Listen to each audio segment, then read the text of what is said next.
Hello students, welcome once again to Sourav Sir's classes. Sourav Sir's classes. Okay, now today in the previous videos we had spoken about many things like groupoid, then monoid. Then we studied about what is a group. Then we went ahead and studied about examples of a M is missing here. Just hold on, get rid of this. Yeah, examples on groups. Okay, some important IMP results,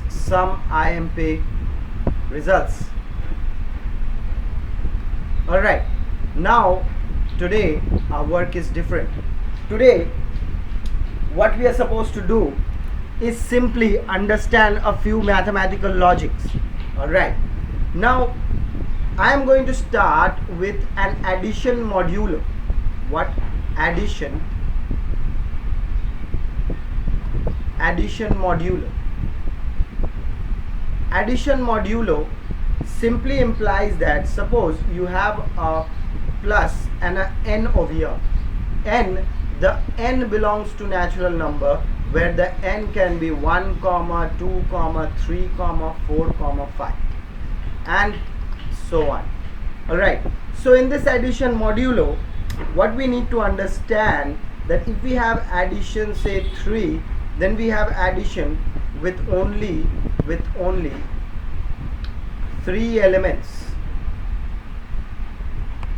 We have addition with only 3 elements. Let me explain one question for you. Okay, then you will be able to understand what's going on. All right, let me make you understand with a question. All right. So example. The first example says let n belong to z plus means positive integers, okay, and zn is equal to 0, 1, 2 right on till n minus 1. Why n minus 1, students? Simply start with 0, so you will have n minus 1. You will start with n 1, then you will have right on till n. Alright, now a Zn is a finite group, Zn is a finite group, okay, of order n under binary operation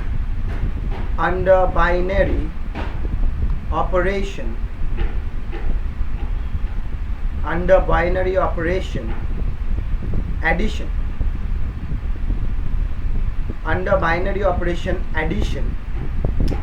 modulo n, addition modulo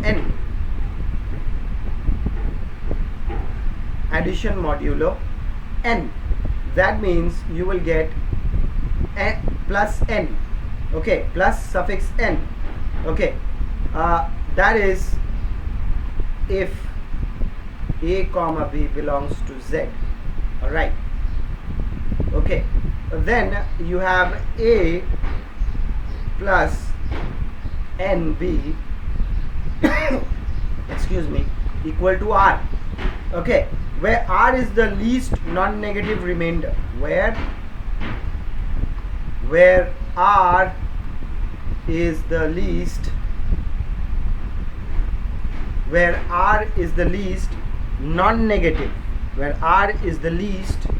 non-negative,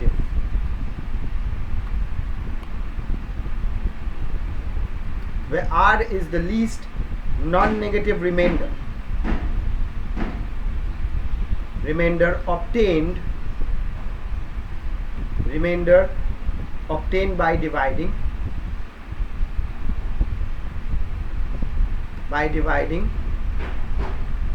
a plus b by n. All right, let's say for example for n equal to 3, lot of history work, I mean lot of like writing work, okay, because mathematics is actually not history, that's why I'm saying lot of history work. But now let's go on to the mathematics part of it. Let's say for n, and I am giving you the integer z3, suppose, of 3 elements only. So let's say 0, 1, 2. So let's go ahead and do an addition modulo of 3. Okay, so this has an addition modulo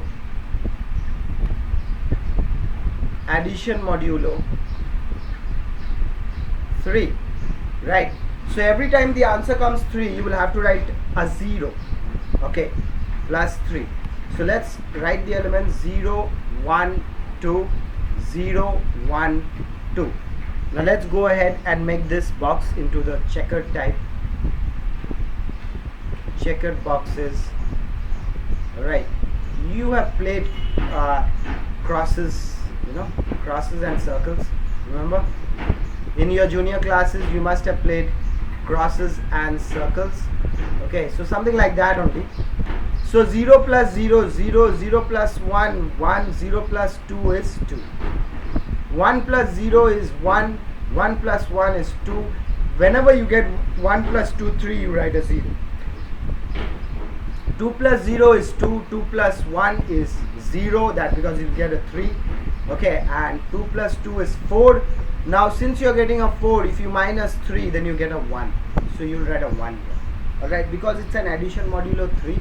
So you must always try and subtract the 3 whenever you get x greater than or equal to 3. Okay, whenever you do that, you will have to subtract the 3 from the numbers and you will get. So now look at the table. From the table, can we confirm a closure property? Can we confirm closure property? So let's confirm closure property. Let's say if I take this element and if I take this element and if I add them, the answer is 2. Okay, or even if you take this element, okay, let's not take that element because both are ones. Let's take some other element and let's mark this with a different color, you know. Let's understand this with a different color. So this is 2 and this is 1. Then when we add them, okay, so if we take 2, let's not take this color also. I am not liking it, it's not coming properly.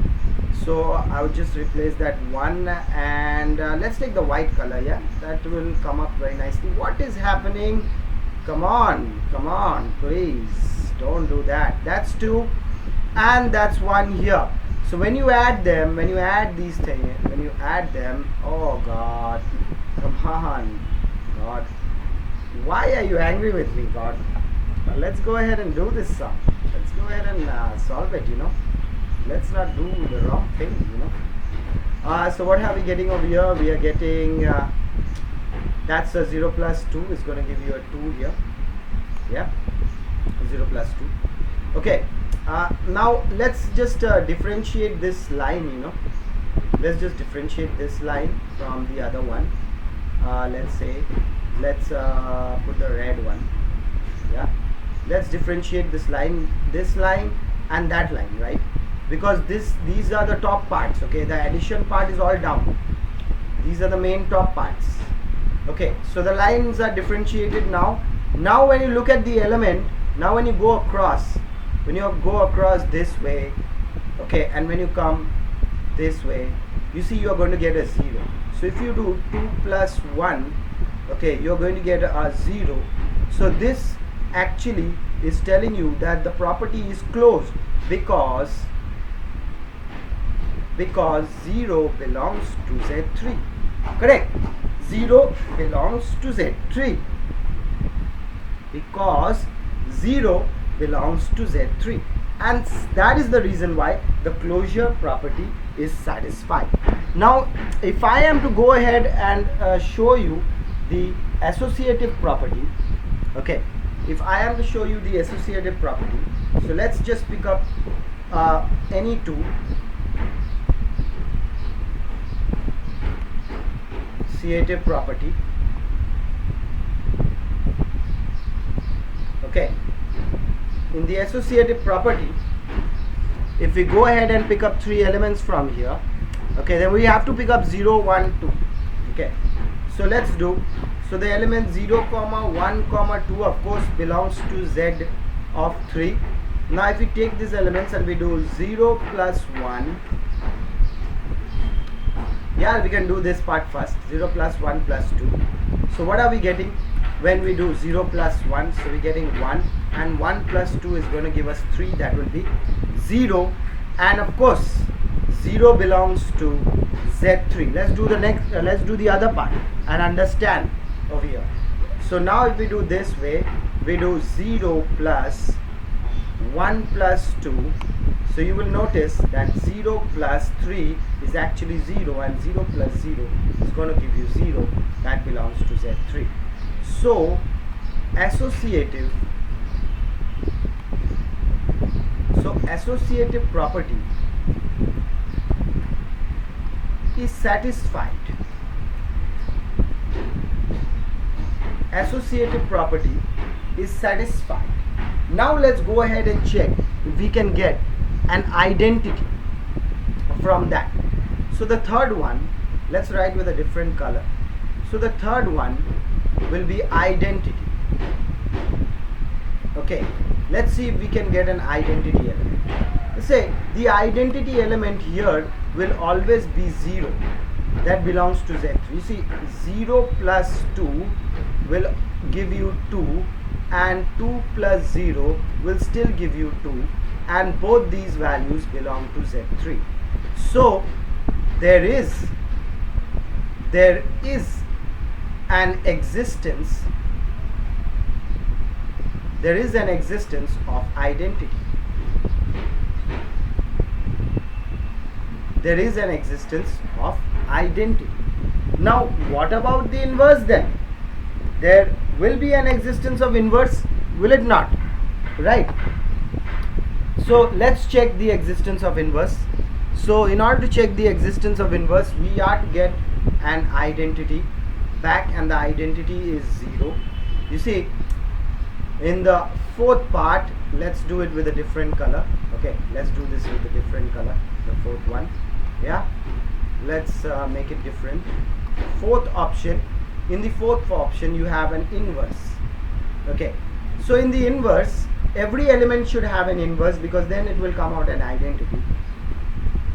So if you have 2 plus 1, you're going to get a 3, which is going to give you a 0, isn't it? It's going to give you a 0 because it's a identity model.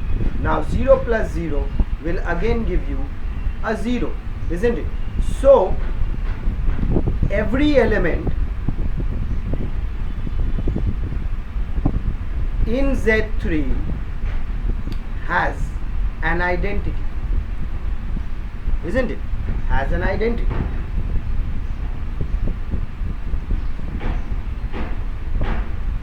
Right? Has an identity. Hence Z3 is a group under addition. Z3 is a group under addition. Under addition, modulo 3.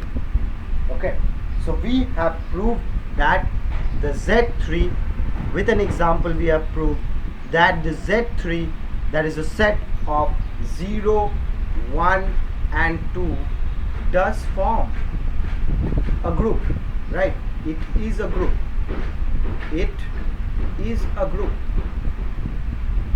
But it is a group under what? Under addition modulo. That's it for today, students. You keep taking as much help as possible from Dr. Sourav Sir's classes, and any help that you need will be provided here at Sourav Sir's classes.